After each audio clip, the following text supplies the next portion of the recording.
Par exemple, si je mets une ligne horizontale, je dis n'importe quoi, hein, tu vois. Si je mets ça,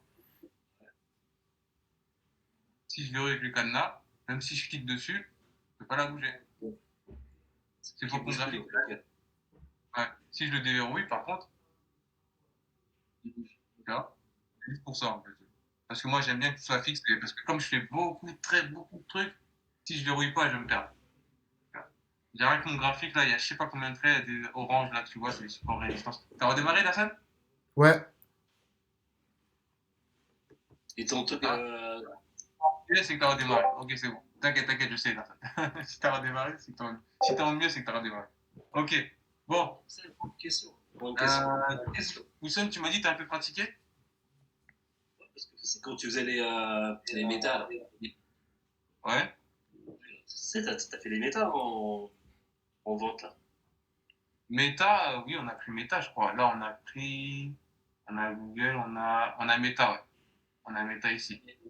Ce qui se passe, c'est que dans le méta, à chaque fois, tu sais, t'avais que pas mal de SL. Chaque fois. De quoi?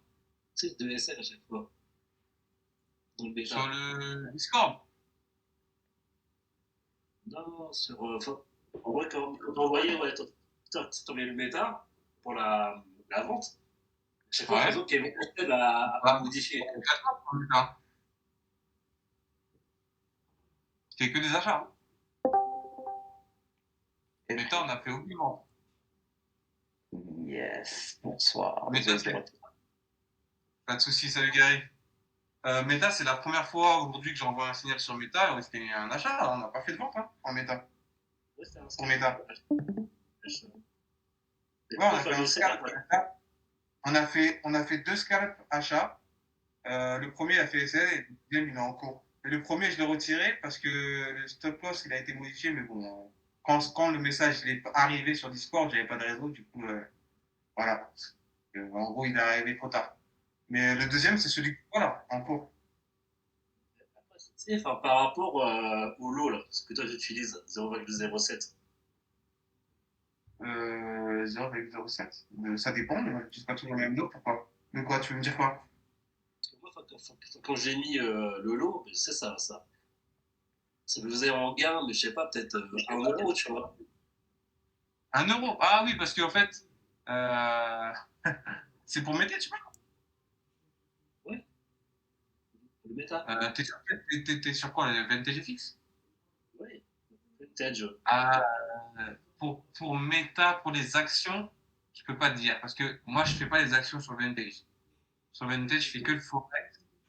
Euh, principalement. Les actions, moi, je ne fais pas sur Vintage. Donc, je peux pas te dire les lots sur Vintage. Je fais que le Forex sur Vintage. Donc, ça, je pourrais pas dire. Ça... Méta, c'est sur crypto alors, tu le fais. Vintage, je fais un petit peu de crypto quand c'est mon petit compte. Tu vois. Quand c'est mon petit compte, je fais un peu de crypto. Le seul truc que je fais sur Vintage, c'est crypto Forex en vrai. Allez, de temps en temps, quand il y a un scalp, je me permets un indice, parce que c'est un scalp. Bon, mais en vrai, je fais que Forex et crypto, mais très rarement. Hein. Que BTC en tout cas. Et là, du coup, tu fais sur quoi le méta sur TradingView? Meta, je le fais sur, soit je le fais sur TraderWay, soit je fais sur mon compte Challenge, FTMO, soit je fais sur, c'est tout, sur Challenge et TraderWay. Parce que là, enfin, vu que toi, tu sais, tu as lancé les alertes, tu sais, pour les prendre. Et du coup, enfin, moi, enfin, si je les prends sur Vintage, c'est pas avantageux, du coup. Non, t'inquiète pas, parce que soit, quand je vous envoie une analyse, soit elle est faite sur 20. Je sais. Moi, personnellement, je prends sur. Moi, je prends des graphiques Nasdaq, tu vois. Quand je prends des actions et des je prends Nasdaq. Mais vous, quand je vous envoie des trucs, j'essaie de favoriser les graphiques vintage, ou alors je regarde les cotations s'ils sont équivalentes. Ok. Sinon, en général, je vous envoie des analyses. S'ils sont sur vintage, c'est-à-dire avec votre TP, votre SL, etc., ce sera les cotations de vintage. Parce que je sais que majoritairement, vous utilisez Vintage. En général, quand on envoie des alertes, on recommande un broker. Par exemple, tu verras beaucoup de traders mettre un lien en dessous de leur broker. Soit c'est pour faire de l'association, soit c'est pour recommander les mêmes cotations parce qu'il se peut qu'il y ait un décalage. Mais moi, je vous envoie sur Vintage parce que je sais que vous êtes majoritairement sur Vintage. Donc, il n'y a pas de problème à ce niveau-là. Moi, Beta, par contre, comme c'est Nasdaq, j'étais obligé de prendre le graphique Nasdaq, mais la cotation est quasiment la même. Il y a un léger décalage. C'est pour ça qu'on a un peu de respiration ici en dessous du SL. Je sais pas si tu vois ici, j'ai laissé le SL un peu respirer, tu vois. Comme il y a une légère différence de cotation, j'ai fait un SL un peu plus large. Normalement, il est juste en dessous de la mèche, là. Mais là, j'ai laissé respirer. J'ai vu C'est bon. qu'il était loin, tu vois. Il était loin. Comment? Il faut que ton SL il était bas. Ouais. Ouais, bah après, c'est un SL correct, hein, parce que là, on a un respirat de 3,26 quand même. Hein. Les gens, en général, un respirat de 3, c'est un très bon respirat. Donc là, même notre SL, il est un peu serré, en vrai. On aurait pu le mettre juste à la mèche là. Hein.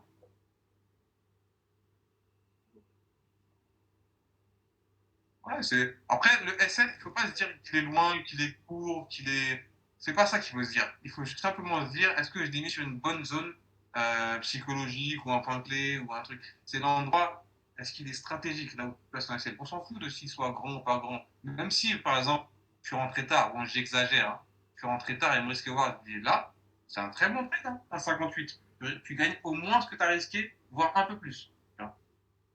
Il y a très peu de gens qui arrivent à avoir un risque reward régulier de 2, 3, etc. Tu vois, mais c'est pas tout le monde. Nous, c'est parce qu'on a une stratégie qui nous permet tout le temps d'avoir des bonnes opportunités. Mais c'est pas tous les traders hein, qui ont des risques reward de 3, 4. Nous, des fois, on a 5, 6. Tu vois. Il y a pas longtemps, on a pris Netflix, on a investi je sais pas combien. Tu vois. Sur Netflix, hein, c'est même pas une crypto, hein, c'est une action. Par qui va choisir la paire qu'on va travailler aujourd'hui qui n'a pas encore choisi? Ederson, bon, lui, il est mute. Ederson, il est puni parce qu'il enregistre. Gary, tu veux choisir une paire? Un instrument, n'importe quoi? Je vais prendre Tesla. Tesla. Tesla? En plus, on est dessus, je crois. Tesla. Attends, on va regarder tout de suite. Tesla. On est en. Ouais, il est range. Mais moi, je m'inquiète pas parce qu'il est sur un support. Je pense qu'il est juste venu rechercher le 38.2. Voilà, là, c'est le 38.2. On est dessus là. Mais ça, c'est un ultra swing, hein. Ça, c'est pas pour maintenant. Hein. Ça, si vous l'avez pris, faut compter au moins, allez, je sais pas, combien de temps, plusieurs semaines. Hein. Sinon, on se met en daily, c'est loin, même plusieurs, ouais, beaucoup plus que plusieurs semaines. Ça, c'est un ultra swing. Ça, à la base, en fait, à la base, je voulais vous l'envoyer pour investir, mais je suis, voilà, j'attends ce breakout de cette traîne-là là, avant de vous l'envoyer pour investir. Je suis pas sûr que ce soit pour maintenant, en vrai. Sébastien. Sébastien. Ouais. Par rapport, tu sais, vu que là, c'est des élections Trump et Harris. Vu que, vu que Elon Musk ici fait comme du côté de Trump, tu penses que ça joue par rapport à la cotation de Tesla? Bien sûr. Mais ce qui va le plus bouger pendant les élections, c'est pas les actions. Enfin, bien sûr, il y a des actions qui vont bouger, c'est sûr. C'est normal. C'est toujours comme ça. Mais ce qui bouge le plus, si tu veux vraiment profiter d'un mouvement pendant les élections, c'est l'or. Hein. C'est l'or surtout qu'il faut trader. Ouais, l'or, faut trader. Pendant les élections, l'or, il paye bien. Ouais. Tous les ans. Tous les ans. Enfin, tous les ans. Euh, oui, tous les ans aussi, mais à chaque élection, il se comporte de la même manière. Des cotations abusées. C'est pour ça qu'il est en pleine hausse, là. Tu vois pas, il a atteint un sommet qu'il n'a jamais atteint encore. Enfin, ça, c'est un truc régulier avec l'or. Il atteint toujours de nouveaux sommets. Mais pendant les élections, ouais, c'est surtout l'or que moi je traîne en tout cas. Ah, déjà, L'or, un peu les paires en dollars, forcément. Et les indices, je sais pas trop. J'ai pas trop traité des indices pendant les élections. Mais l'or, j'aime bien. Après, l'or, il faut être prêt. Hein. C'est pas tout le monde qui trade avec aisance l'or. Hein. Alors, il fait peur. Des fois, il y a des pièges et tout. Ok, donc on est sur Tesla. Tesla. Ah, mais du coup, vous allez gâter mon graphique. On va se mettre sur Tesla. On va se mettre sur un autre broker. Il n'y a pas. Ça fonctionne. Ça va gâter mon graphique, ça se met sur Tesla. Vous voulez pas choisir autre chose parce que Tesla, ça va gâter. On va BTC, ça. BTC. BTC, ok, c'est parti pour le BTC. Là, le BTC, là, c'est BTC, la pétition, formation BTC, quelque chose. BTC Coinbase, Coinbase. Ok, donc, pour faire court et revenir assez rapidement sur ce qu'on a vu la dernière fois, euh, ok, on va revoir d'ailleurs, je sais bien que qu'on revoit un peu, pour ça me permet de voir si vous avez assimilé. Alors, première question avant qu'on revienne dessus. Qui peut me dire à quoi nous sert l'Ishimoku? Ok? En tout cas, les détails que je vous avais donnés la dernière fois, si vous avez retenu. Comment je m'en sers, à quel moment je m'en sers pour complémenter mon analyse, etc. Est-ce que tu peux me dire, Wilson, si tu as retenu? C'est vrai que les Shimoku, il y a un croisement qui se fait, c'est qu'il y a un retournement de tendance jusqu'au prochain plus haut en général. Un croisement, c'est-à-dire, par exemple, là, est-ce que tu peux m'en dire un que tu envoies? Un croisement, attends, à gauche, à gauche. À gauche, là?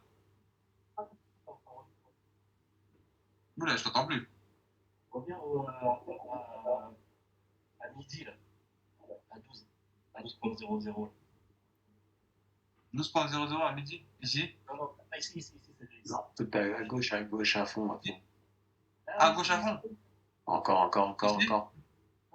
À droite, À à droite, droite. à droite. À droite, ah, pardon. À droite. À droite. Entre le 7 et le 9. Entre le 7 et le 9. Entre le 7 et le 9. Ok. Non, Ah, ici, là? non, pas là. Ici? Ah, Non. Ah, ok. Ah, mais en fait, je pensais que tu me donnais je pensais que tu me donnais les dates d'en bas, là. Midi, 11h, 12h. Ici, là, Ah, ok. justement. Entre le 7 et le 9. Ok. Donc, ici, il y a un croisement. Ouais, ici, il y a un croisement. Ok. C'est une bonne réponse. Ah, c'est en partie une bonne réponse, en fait. Ishimoku, pour aller. Ah non, d'ailleurs, je vais me mettre en D1. Je suis en D1. L'Ishimoku, pour avoir d'un coup d'œil la tendance, très pratique. C'est à ça que me sert l'Ishimoku de manière générale. C'est ce qu'on avait vu la dernière fois. Ok. C'est surtout ça qui va me permettre de. Enfin, surtout pour. C'est quoi ce truc? C'est surtout pour capter la tendance assez rapidement d'utiliser Ishimoku. Ok. Donc Ishimoku, tendance, grosso modo. Ensuite, on a le QQ, d'ailleurs, il n'est pas paramétré, mais on va le laisser comme ça. Ensuite, on a le QQ. Le QQ, on avait vu que lui, il indique les patterns de retournement de situation. Ok. Généralement, il croise toujours là où il y a une pattern. Regardez, là, on a une pattern. Le QQ croise à ce niveau-là. Ok. Après, je ne vais pas refaire ce qu'on a fait la dernière fois parce qu'il suffit de revoir le cours, il est en rediff. Maintenant, on a des rediffs, c'est comme ça. Là, par exemple, on a une pattern avant que le prix se retourne, de QQ à croiser. Mais on peut encore mieux faire et céder, comme j'avais dit la dernière fois, des zones de surachat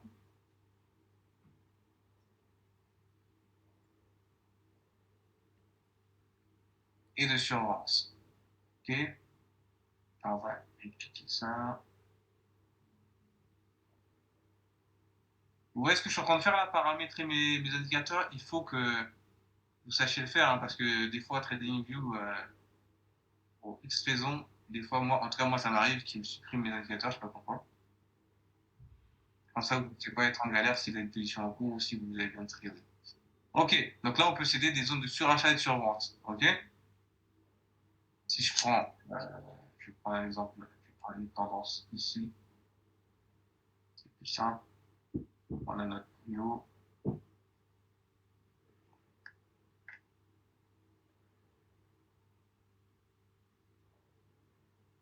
Ok, on a notre il va et notre plus haut. Comme d'hab, on va faire la même stratégie. On va tracer les Fibonacci.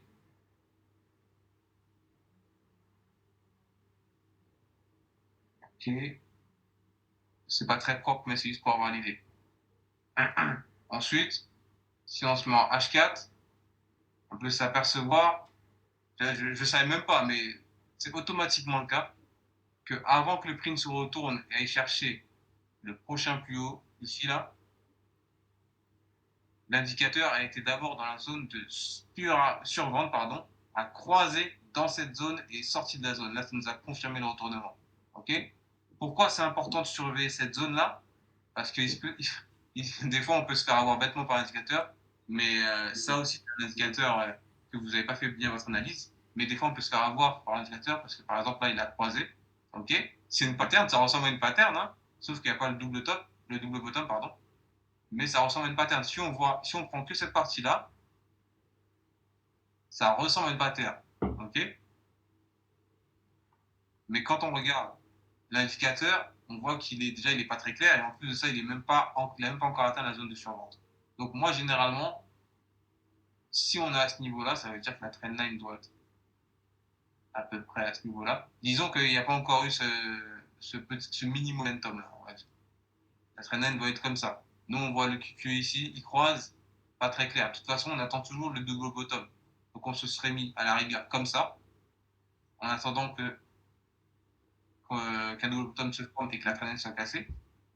Ce qui ne s'est pas produit. Donc on aurait forcément prolongé la trendline en cédant de ce premier touch ici. Ok. Ou alors, pour ceux qui veulent faire la méthode de la trendline intermédiaire, vous pouvez mettre le corps, soit le corps ici, sur le corps de la mèche, de la bougie, pardon, soit vous respectez la mèche et vous faites la stratégie que je vous ai montrée de la trendline intermédiaire. Ok. Après, vous rentrez sur le niveau 23.6 ou vous rentrez au parfait break-up ici. Breakout ici. Ok. À vous de voir après. Moi, nous, généralement, en tout cas, moi, quand je dois une alerte, c'est sur le 23.6. Ok. Donc voilà, ça c'était pour le QE.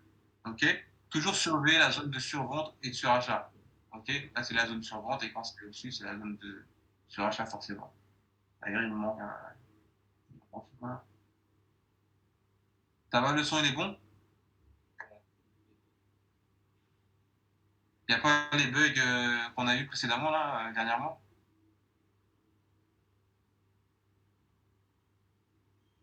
Bon, j'imagine que non. Non, non, non, Ok. non, non. Ok.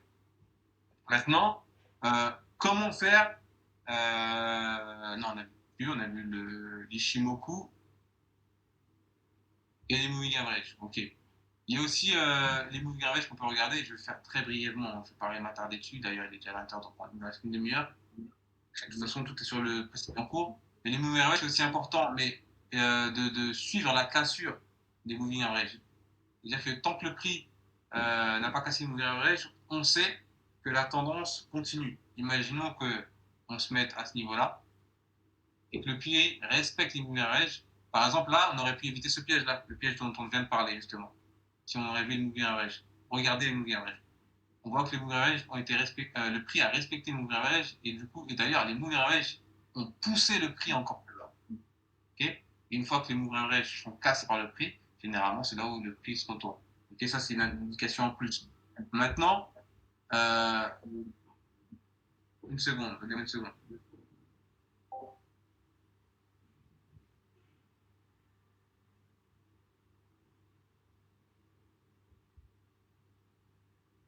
Ça a guéri.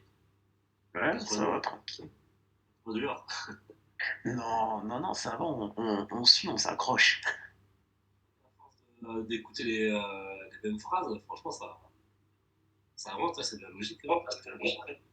Ah non, clairement, ouais, ça rentre bien. Ouais. Ça rentre bien, ouais. La répétition, il n'y a pas de secret. Il n'y a pas de secret. Le seul truc qui fait vraiment rentrer, c'est la répétition. D'ailleurs, j'ai même un truc, je ne sais pas si vous faites des affirmations positives. Est-ce que ça vous parle des affirmations positives? Ok. Après le cours, quand on aura fini de rec, faire un petit point dessus parce que j'ai un truc intéressant pour vous par rapport au trading, justement. On fera un petit point dessus après le cours. Pour revenir aux indicateurs, oui, je disais. Donc c'est important de savoir attendre le prix parce qu'en vérité, si on veut faire très court, les moving average, ça peut même faire office de trend line. Regardez, vous voyez très clairement. Là, on a tracé notre trend line et vous voyez que le prix, les moving average suit la trend line et de la même manière en vrai. Ok. Si vous voulez un peu vous orienter, tant que vous avez une trend line en dessous d'Ishimoku, c'est-à-dire que le prix n'a toujours pas cassé Ishimoku, que vous avez les moving average en dessous du prix, au-dessus du prix, et donc Ishimoku, trendline et moving average au-dessus du prix, la tendance est encore baissière. Okay. Généralement, quand le prix va passer au-dessus, ces trois indicateurs, la tendance se retourne, quelle que soit votre unité de temps. Et là, c'est très clairement visible. Okay. Donc ceux qui traitent avec des trendlines, ils ont vu ces setups. Ceux qui traitent avec des moving average, ils ont vu ces setups. Bien sûr, l'Ishimoku, c'est bien plus tard. Lui, il attend vraiment un retournement haussier, c'est-à-dire vraiment un, comment dire, c'est toujours un peu plus tard, l'Ishimoku, mais c'est plus safe en tout cas. Ok. C'est pour ça que moi j'ai implémenté ces trois indicateurs dans mon analyse. Okay. Si on peut le voir avec la trendline, les moving average et l'Ishimoku, avec les trois, on peut que moins se tromper. Maintenant, je vais revenir. Là, on va voir. Qu'est-ce que je voulais dire? Ouais, on va voir le break-even. Ok, on va se mettre un peu sur le break-even. Les indicateurs, vous voulez qu'on revienne dessus vraiment ou ça. Le fait d'avoir répété, ça va? Ça va, c'est pas nécessaire de répéter ou vous voulez qu'on revienne dessus? Ou alors on passe au break-even et on reviendra rapidement dessus plus tard. Oui, break-even, pas break-even. Break-even, comme il a dit Wilson. Ok, ça marche. Ok, bon là par exemple, on va prendre cet exemple-là. Comment placer notre break-even? Donc, c'est assez simple. En général, on va rentrer là. Là, c'est vraiment, on est en 1 heure, c'est juste histoire d'avoir visuellement l'idée de la stratégie. Ok. On s'en fout de l'unité de temps, en vrai. C'est juste pour comprendre comment on applique cette stratégie. Donc, généralement, on va rentrer là, ou alors si on veut rentrer plus safe, on va rentrer là. Mais bon, comme nous, on est des snipers, on va rentrer là. Sur le 23.6, on va mettre notre TP ici, et notre stop loss, forcément, en dessous du plus bas. Et surtout, on va respecter la mèche. Ne mettez pas votre stop loss en pleine mèche, ça n'a aucun sens, ça veut rien dire. Donc, vraiment en dessous de la mèche. Ok. Imaginons qu'on rentre là. Donc, le trade va partir. Et nous, pour placer notre break-even, on va à chaque fois attendre qu'il y ait un pullback proche d'un niveau de Fibonacci. Ok. Soit on va attendre le pullback proche de niveau de Fibonacci, soit on va attendre 2 tests de ce niveau-ci. Ok. C'est-à-dire, ça c'est la première méthode. C'est-à-dire qu'on va venir là, le prix va partir, on va pas tout de suite mettre notre break-even. On sait qu'un pullback en tendance haussière, c'est un plus haut qui retrace, qui crée un plus bas et qui repart en momentum. C'est ça un pullback, c'est ça qu'on attend. Et c'est ça qu'on va attendre pour placer notre break-even. Par contre, on ne va pas placer notre break-even à chaque pullback aléatoirement. Parce qu'on sait que le prix va retracer et va revenir chercher des niveaux de Fibonacci. Donc on va respecter les pullbacks qui vont se faire proches de ce niveau-là, les niveaux Fibonacci. Donc là, par exemple, le prix part, le prix il est là, il monte, il monte, il monte, il monte, il monte. Boum, il fait un plus haut. C'est pas nécessaire vraiment de me marquer, mais moi je vais le marquer pour que ça puisse être bien clair dans votre tête, pour que vous puissiez avoir des images en fait dans votre tête. Là, il va créer un plus haut. Ensuite, il va revenir par là et créer un plus bas. Ok. Soit vous ne perdez pas de temps, vous mettez votre break-even tout de suite ici. En dessous, en dessous du niveau de Fibonacci, proche de ce pullback là. changer de couleur. Parce que rouge, c'est pas terrible. On va mettre en jaune. Non, c'est pas terrible. Allez, ça, en blanc, c'est pas terrible. Ok. On va mettre en vert. Je sais même pas, ça va être. Bon, bref. Là, l'univers, c'est le break-even, en gros. Ok. Donc, soit vous attendez ce sommet, ce plus bas, pullback, et ça repart. Vous placez tout de suite votre break-even en dessous. Et bien sûr, en dessous du niveau 23.6. On respecte toujours les Fibonacci. On ne place jamais un break-even en plein milieu de deux niveaux Fibonacci. Ça n'a aucun sens. Ça n'a aucun sens. Ça ne veut rien dire parce que les niveaux Fibonacci, c'est justement des niveaux clés de retournement. Okay, si on est en plein milieu d'un niveau Fibonacci, ça n'a pas de sens. On ne sécurise rien du tout. En fait, on est juste gourmand et on peut sécuriser un peu plus. Mais ça ne sert strictement à rien parce que ça augmente notre probabilité d'être sorti de la position à cause du prix qui retrace. Donc on va respecter les niveaux de Fibonacci. Ensuite, le prix part, il crée un nouveau sommet.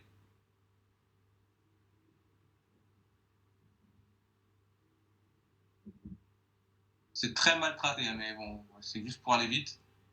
Il crée un nouveau sommet et un nouveau plus bas. Attention à ne pas se faire avoir par ce plus bas-ci, pardon. Ok? Quand vous voyez qu'il fait un plus bas, qui fait semblant d'aller rechercher cette liquidité, mais en vérité, il va d'abord chercher, pour ceux qui ont suivi le cours sur les zones de retournement, il va d'abord chercher un support qu'on ne va pas tracer là, mais qui doit d'abord valider avant de repartir. Donc on peut se faire avoir et prendre celui-là. Donc on attend toujours le deuxième test. Donc il fait ce sommet, il reteste là, bien sûr. Ensuite, il va tester peut-être un niveau 50 ou quelque chose comme ça, ou 38.2 ou 60.8. Peu importe, ça dépend comment vous placez vos Fibonacci aussi. Et faire un deuxième test d'ici. Et ensuite, il va faire le vrai plus bas. Quand on a ce plus bas là, généralement, il va repartir. Et ensuite, on peut avancer.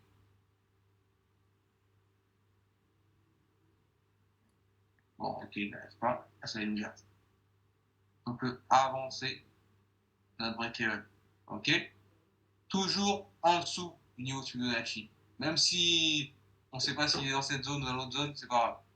Ok? Et après, on laisse courir notre trade.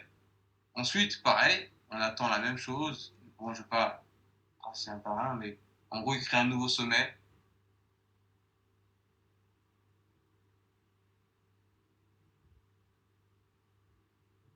Un nouveau plus bas. Ah ben, là, il touche notre break-even. Ok? Dans le pire des cas, s'il touche notre break-even, de toute façon, on sait toujours qu'il revient toujours chercher le 23.6. On aura sécurisé un peu de profit ici. Et on va tout simplement se replacer sur le 23.6. Et ça, c'est franchement, il n'y a rien de plus simple. Vous savez que le prix va toujours rechercher deux fois le 23.6. Donc vous avez juste à tracer une trendline. Vous attendez que cette trendline soit cassée. Ok? Si vous êtes un peu plus aguerri et expérimenté sur les marchés, vous savez qu'il va juste retester le 23.6. Donc d'une fois qu'il réintègre ce niveau-là, vous pouvez vous placer. Au lieu de vous placer à la cassure de la trendline ici, vous pouvez vous placer dès qu'il réintègre. Ok? Par exemple, on aurait pu se placer ici. On va zoomer pour que ce soit plus clair quand même. On aurait pu se placer ici, à la réintégration. On attend le retest et on se place ici. Ou alors vous attendez la cassure d'Ichimoku ici. Et même en attendant la cassure d'Ichimoku, c'est un très bon risque reward. Vous mettez votre stop loss pareil, en dessous du plus bas. Et votre TP au même endroit. Ou alors moi ce que je fais, pour éviter d'être derrière l'écran, quand je vois que mon break-even est touché, ici là, ben, je vais mettre un buy stop, ok, pour éviter d'être derrière l'écran. Parce que je sais qu'il va revenir tester le 23.6 du Fibonacci. Donc, je vais mettre un buy stop au même prix d'entrée que j'avais ici, là. Même poste, même TP. Et le prix, quand il va venir au niveau du 23.6, parce que c'était là qui était mon prix d'entrée, tout de suite, tout seul, le trade va repartir, va se déclencher. D'ailleurs, le stop loss était mal placé là. Ah non, même pas, regarde. Même pas, regardez. J'allais dire que le stop loss est mal placé là, mais comme c'est le Le retracement, vous pouvez mettre votre stop loss ici, parce que vous savez que c'est le pullback en fait, de la grande tendance. Et vous laissez courir votre trade. Ok?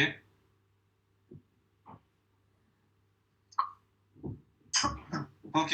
Est-ce que pour la première méthode, ça va? C'est pas compliqué, hein, c'est juste technique. Hein. Faut juste attendre les plus hauts, plus bas, et ensuite, si vous faites sortir votre break-even, vous rentrez au même prix d'entrée, etc. Est-ce que ça va pour l'instant, pour cette première méthode? Ça va. Ok, c'est pas compliqué. Hein. Manager un trade, c'est pas le plus difficile. Il faut juste connaître les zones clés. Une fois qu'on connaît les autres clés, on a juste à respecter le prix. Simplement.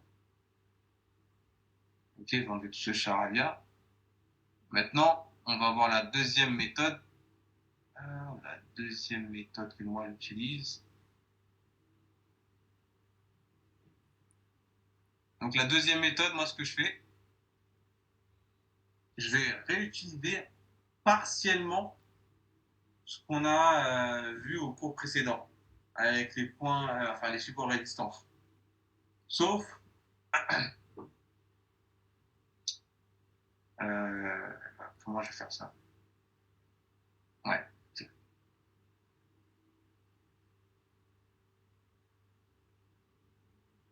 Donc, moi ce que je fais, je me mets sur la tendance que je veux trader. Si notre TP c'est ici, donc le dernier plus haut qu'on veut viser c'est ici, donc je vais commencer à partir de ce plus haut. Ok? Et je vais, pareil, de toute façon c'est la même chose qu'on a vu au dernier cours, j'ai tracé mes supports résistance. Sauf que moi, ce qui m'intéresse, c'est de savoir où le prix va se retourner.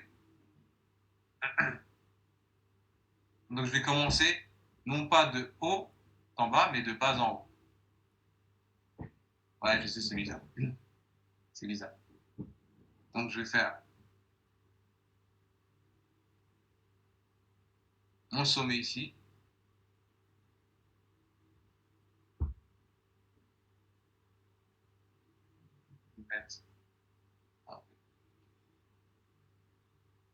Ensuite, bon, celui-là, on n'a pas besoin de le faire parce que c'est le niveau Fibonacci. Ensuite, on a celui-là qui résiste.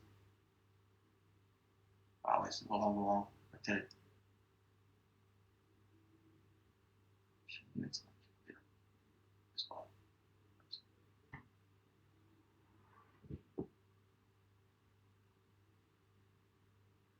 Ok.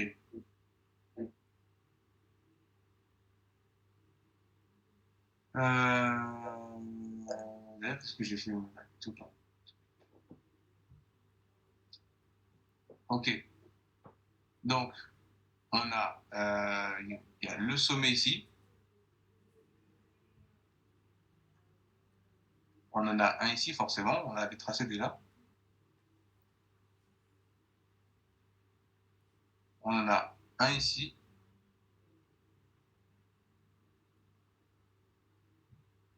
Un ici. Pour que vous puissiez comprendre, je fais le chemin inverse. Donc, il a fait ça. Ensuite, il a fait un sommet ici. Logiquement, il devrait dû faire. Oh là là, qu'est-ce que je fais? Il devrait dû faire un sommet, enfin un plus bas ici. Et il est reparti. C'est très brouillon. Mais après, vous décelez les zones et vous balayez. Ok? Donc, je sais que ma dernière zone, elle est ici. Ok? Donc, potentiellement, il va aller chercher cette zone-ci. Et si je retourne, ben voilà, regardez. Exactement sur la zone. Pile poil sur la zone. Qu'est-ce que j'ai fait? J'ai simplement mis les sommets les plus hauts et les plus bas. Et il s'est retourné pile poil sur cette zone-là. Donc, à la rigueur, quand on a cette zone-là qui est touchée, on ne rentre pas direct hein, parce qu'elle est touchée. C'est pas parce qu'elle est touchée qu'on rentre direct. Mais on va dire qu'on a cette zone-là, en plus, elle est proche du niveau 23.6, donc on sait que le prix vient chercher ce niveau-là. On trace notre trendline, et pour rentrer le plus précisément possible, pour pas attendre ce breakout ici, on peut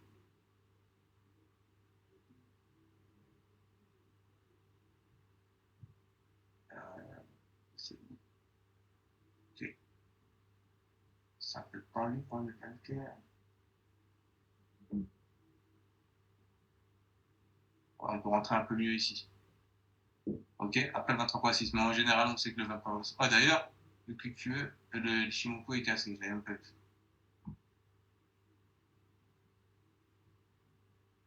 Donc à la rigueur, on peut rentrer. Qu'est-ce qui se passe avec la connexion? Ok. On peut rentrer à la cassure de la Trendline qui est cassée justement juste après la cassure d'Ishimoku. Ok.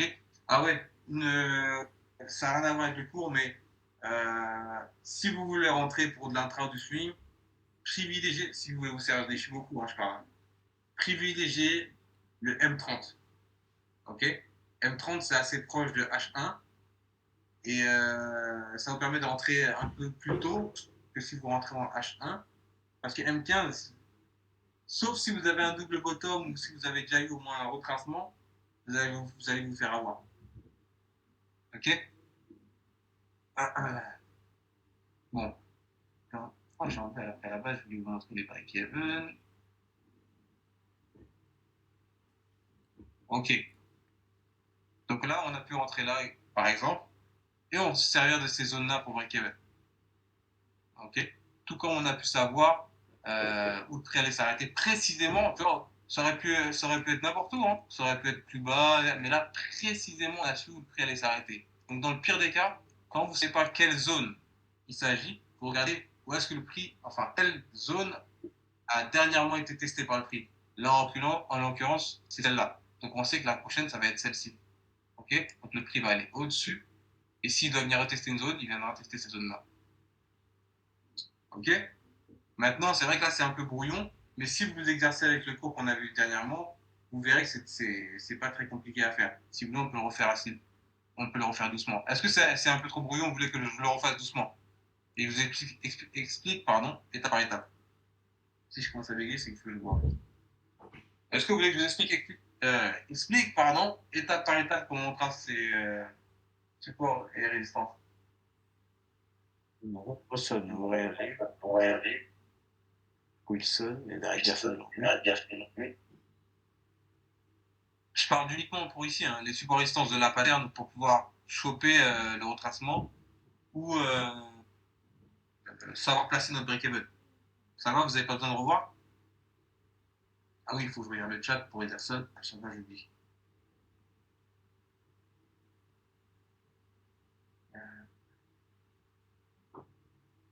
C'est pas nécessaire, ça va?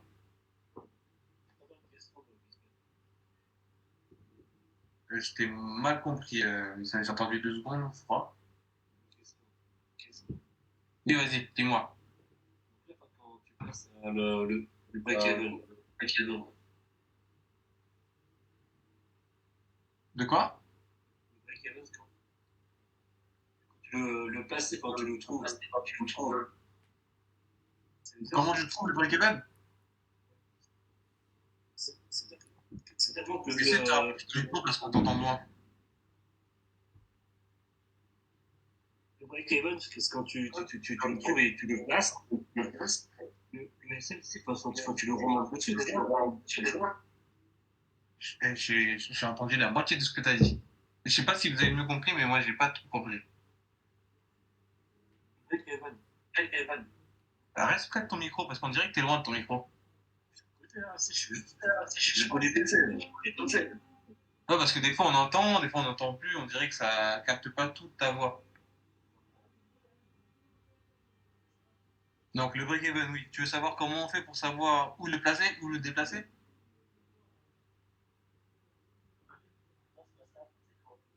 Quand tu as le break-even, en fait, ton SL, tu le remontes dessus, là, c'est ça?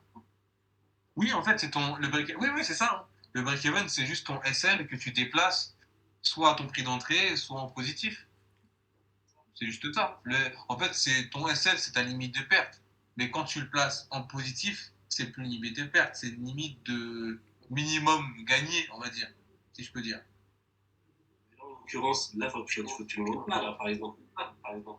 Oui, en fait, tu fais juste ça, hein. Tu vois, quand tu es sur MetaTrader, tu vas juste. Ouais, je vais te montrer. Là, imaginons que je suis sur Meta, par exemple. Imaginons, je sais pas moi. On va dire que. On va prendre un 13 qu'on a en cours. Imaginons, allez, après. Imaginons. Oh, ça peut, on est bien. On va toucher TP là. On va TP bientôt là. Donc, imaginons est-ce que je suis sur le gros compte sur Apple? C'est bon. Netflix peut-être. Netflix qui retrace.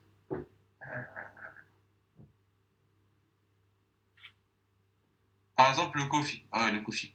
Le café. Là. Imaginons.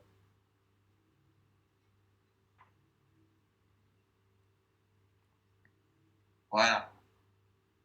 Là, j'ai mon SL. 242, etc. Et mon TP, d'ailleurs, c'est quoi ce TP-là? Ah oui, non, enfin, c'est pas exactement la même chose que vous, parce que moi, ça, c'est le compte FTMO. C'est-à-dire que les cotations sont pas les mêmes, mon SL n'est pas le même. Mais enfin bref, c'est pas très dérangeant. Moi, je me suis adapté et je voulais envoyer le bon pour vous. Et moi, je me suis adapté. Par exemple, si le prix monte, c'était quoi déjà? C'était le café. Si le prix monte et que moi, je veux mettre mon break-even, enfin mon stop loss, en gros, mon break-even au prix d'entrée. En fait, mon prix d'entrée qui est là, 25, 540, 51, enfin 2,5144, c'est trop long, laisse tomber. Je vais prendre 2,5144 et je vais le mettre ici. C'est ça. Ça, j'ai compris ça. J'ai compris ça parler. C'est tout. Et après, quand le prix va monter, tu as juste à mettre un markup, je sais pas, je fais au hasard, aléatoirement. Un markup là, par exemple, tu sais que ce markup représente 2,5687, tu prends ça, tu le colles là. Et après, ton stop loss sera à ce niveau-là. Du coup, en gros, tu seras en break-even, tu seras comme ça. Tu n'auras pas de drawdown négatif. C'est juste ça. Ton break-even, tu manages avec ton stop loss en gros. Juste la manip vraiment bien fait. Ce que j'ai déjà fait. Hein, c'est comme quand tu prends ton trade. C'est juste que tu mets ton stop loss au niveau du prix que tu veux que le marché s'arrête si jamais il se retourne. Le prix se retourne. On dit break-even parce que c'est sécurisé. On sécurise en vrai. Mais c'est un stop loss que tu déplaces en vrai. Ou alors il y a même autre chose qu'on appelle le trading stop. Ça c'est encore autre chose, c'est sur MetaTrader et sur certaines autres plateformes aussi. Tu peux programmer un break-even automatique. C'est-à-dire que tu décides au bout de 100, 200, je sais pas, 300 micropips, peu importe, que ton stop loss s'avance automatiquement tout seul à chaque 200, 300 micropips, peu importe. C'est toi qui programme. Ça aussi, c'est possible sur MetaTrader. Après ça, généralement, c'est qu'on veut manager agressivement son trade. Parce que quand on ne prend pas vraiment les niveaux clés, c'est un peu aléatoire, je trouve, de mettre des trading stops. Sauf si on veut être agressif et manager agressivement son trade. Mais trading stop, moi, je ne recommande pas si on veut faire du swing ou d'intra. C'est plus qu'on veut faire du scalp, si on veut manger tout le mouvement assez rapidement, ou alors sortir, être agressif, quand on a mis un lot peut-être un peu plus agressif que notre money management, bon, là, c'est là où on va commencer à break even agressif. Parce que de toute façon, on a un plus gros lot, donc on fait de plus gros gains, on n'est pas obligé d'aller chercher le TP. Pour ceux qui veulent trader dans cette stratégie, par exemple, il y a un TP final, mais vous voulez trader agressivement, c'est-à-dire que vous allez mettre, on ne recommande pas de le faire, mais imaginons que vous doublez votre lot. Au lieu de risquer 0,5%, vous risquez 1%. Mais au lieu de mettre votre Kevin au prix d'entrée ou alors laisser tourner votre trade, dès que le prix va monter, vous allez break-even agressif, vous allez avancer votre break-even agressivement. Et comme vous avez mis une plus grosse taille de position, ça ne vous dérange pas de ne pas toucher le TP parce que dans tous les cas, vous avez une plus grosse taille de position. Donc vous avez si par exemple vous faites un risque reward de 1, ça ne vous dérange pas.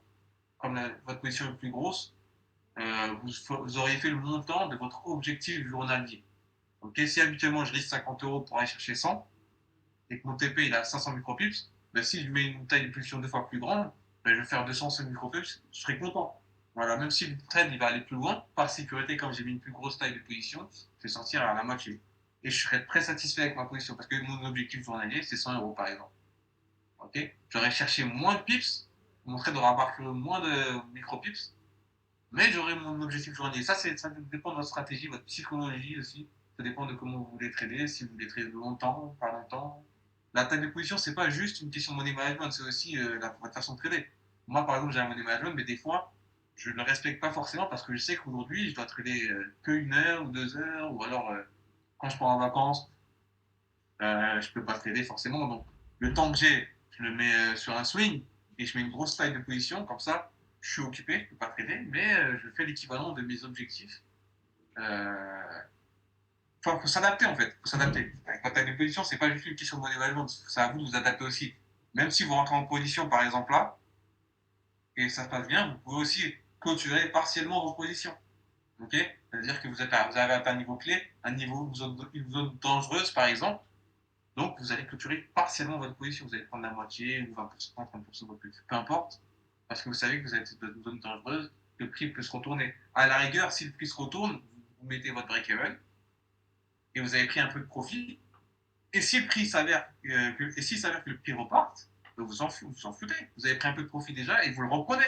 Tu vois. Et dans le pire des cas, vous mettez maintenant sur la table l'argent du profit de votre trade précédent. C'est-à-dire que si même si celui-là il passe pas, ça ne vous dérange pas.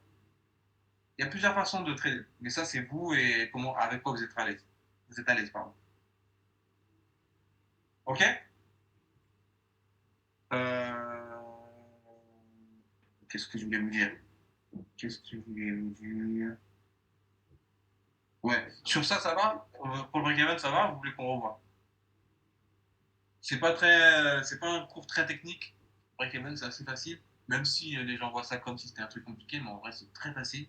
À partir du moment où on connaît l'analyse technique, on connaît les zones clés, le break-even, c'est vraiment rien. C'est vraiment rien. Et dans le pire des cas, même si vous placez mal votre break-even, c'est pas grave. Il vaut mieux un break-even placé qu'un stop loss touché. Ah, d'ailleurs, j'ai commencé en oubliant de spécifier que le plus important en trading, hein, je ne parle pas en investissement, c'est le break-even. Moi, personnellement, je ne le place pas toujours. Parce que je sais que le marché a besoin de respirer de temps en temps. Mais quand on a un money management strict ou un petit capital et qu'on veut le faire gonfler, je vous recommande de toujours placer votre break-even. Même si c'est touché, vous sortez, vous n'avez pas pris et le trade repart, c'est pas grave. Dans le pire des cas, soit vous repartez avec le trade, vous reprenez une position, mais placez toujours votre break-even. Quand vous avez un petit capital et que vous ne pouvez pas vous permettre de perdre trop de trades, sinon vous pouvez en gros cramer votre compte, break-even obligatoire. Si le trade part, tant mieux. Si le trade part pas, c'est pas grave. Parce que si vous avez un petit compte, le but c'est de continuer à trader, pas de cramer votre compte. Et ça, c'était une petite parenthèse. Et dans tous les cas, il y aura des signaux tous les jours, toutes les semaines. Voilà. C'est.